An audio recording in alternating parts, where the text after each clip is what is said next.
Coronat. Autrefois, il y a des années, le régisseur Hubert, jeune alors et plein de vie, ne manquait jamais de dire à la fin de chaque repas Finis coronat opus. De ses courtes études au collège, il n'avait guère retenu que ces trois mots. Il pouvait les traduire exactement finis la fin, coronat couronne, opus l'œuvre. Cela signifiait j'ai bien mangé avec appétit la boutalotte de mon déjeuner. La dernière bouchée ne valait pas moins que la première. La fin était digne du début. Longtemps, cette maxime lui parut claire et commode. Il expliquait en famille, aux amis, sans se tromper, comme pour dire « Vous le voyez, il me reste quelque chose du latin que j'ai appris. » Et ce fut le sens du mot opus qui s'obscurcit d'abord. Hubert ne trouvait qu'avec peine le mot correspondant.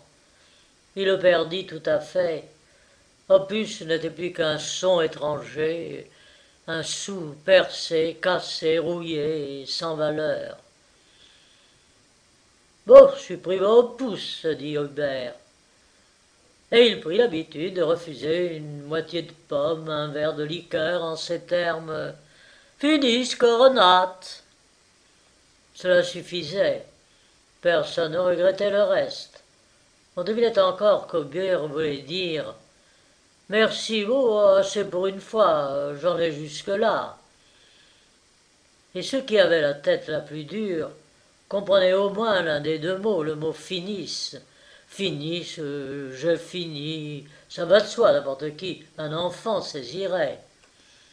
Quant au mot « coronat », peu à peu inintelligible, il frappait par sa sonorité et son mystère. Quel sens lui donner? À quoi servait-il? Nul ne savait, mais chacun souriait de confiance, car il faisait bien à sa place. Il fit mieux encore. Dès qu'Hubert s'avisa de le prononcer seul, il rejeta décidément finis, inutile et banal, et ne garda que coronat. Et aujourd'hui, la marque originale d'Hubert devenu vieux, ce qui le distingue des autres hommes du village, c'est de répondre à tout propos « Coronat, coronat ».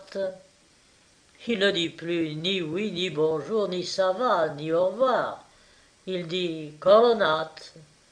Il remue sa tête blanchie et pousse son coronat comme un grognement familier appris en classe ou en nourrice.